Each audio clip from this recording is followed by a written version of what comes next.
North Korean president making that invitation, David. All right, our senior national correspondent Chris Jansen with us in South Korea. Thank you very much, Chris. And my next guest here has some invaluable perspective on North Korea and the prospects for peace. Our national security and terrorism analyst, retired four-star General Barry McCaffrey.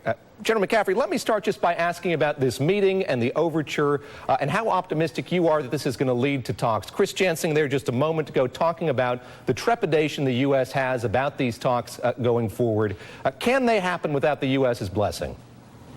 Well, that was a great report by Chris Jansen. I think she really laid out all the issues. First of all, I think everyone properly is relieved at this outreach by the North, and the whole notion that there's some dialogue now and perhaps it'll intensify is a good one.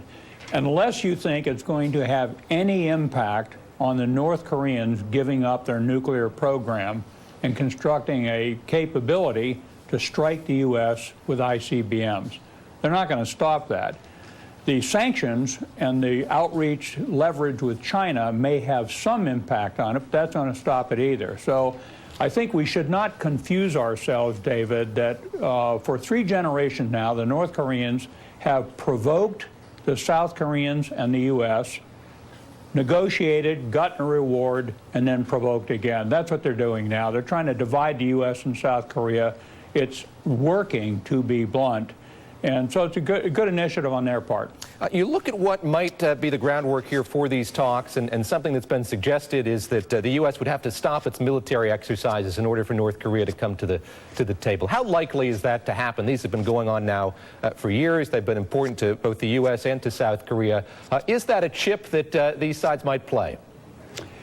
Yeah, I think it's already worked to some extent. We essentially backed off military cooperation exercises with the South Koreans during the Olympics and said, well, it wasn't related to the denuclearization program. I think if the South Koreans separate from U.S. foreign policy on this issue, a lot of things may well change. Probably not for the good. I think, the people at risk here are primarily the South Koreans and the Japanese, the Australians, the regional allies we have. Never mind U.S. national interests, which are soon to be at direct threat from North Korean ICBMs. So I personally don't think we have the will to preemptively attack the North, nor would it be wise. What I would worry about, David, is miscalculation by the North Koreans with some military provocation which might then result in high-intensity warfare. Let's take a listen here to the Vice President speaking with my colleague Lester Holt yesterday in South Korea. He asked about the prospects for some sorts of military strikes. Let's hear what the Vice President had to say. Well, let's talk about the military options. Did that come up in your discussion with President Moon? Has he explicitly said, please don't launch a military strike? President Trump and our allies in the region have agreed to delay our military exercises until after the Olympics. But we're going to make it crystal clear that our military, the Japanese self-defense forces, our allies here in South Korea, all of our allies across the region are fully prepared military to defend, options? to defend our nations and to take what action is necessary to defend our homeland.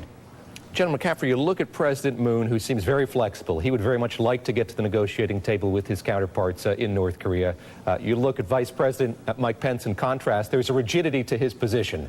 That was even evidenced by the fact that at that opening ceremony, he didn't stand when this unified team came out. He's clearly trying to send a message here. Does the U.S. need to be a bit more flexible, at least in its posture, toward the prospects of these talks? Well, look, the reality of U.S., Japanese, and South Korean military power is overwhelming. The South Korean armed forces alone are 700,000 some odd troops. So I don't think that backdrop to negotiations is going to go away readily. I would say that, again, I think the North Koreans are, in a clever way, trying to divide the South Koreans from a common military national security deterrent effect. It may well work, and not to the greater safety of the South Koreans or the Japanese or us. So we're in a difficult position. It's not likely at all that the North Koreans are going to back off their nuclear and missile program. I think that's really the central concern for U.S. national security planners. Always good to hear from you. Thank you very much. That's retired General Barry McCaffrey, our national security and terrorism analyst. And still ahead, what a difference a week makes. The market takes investors for another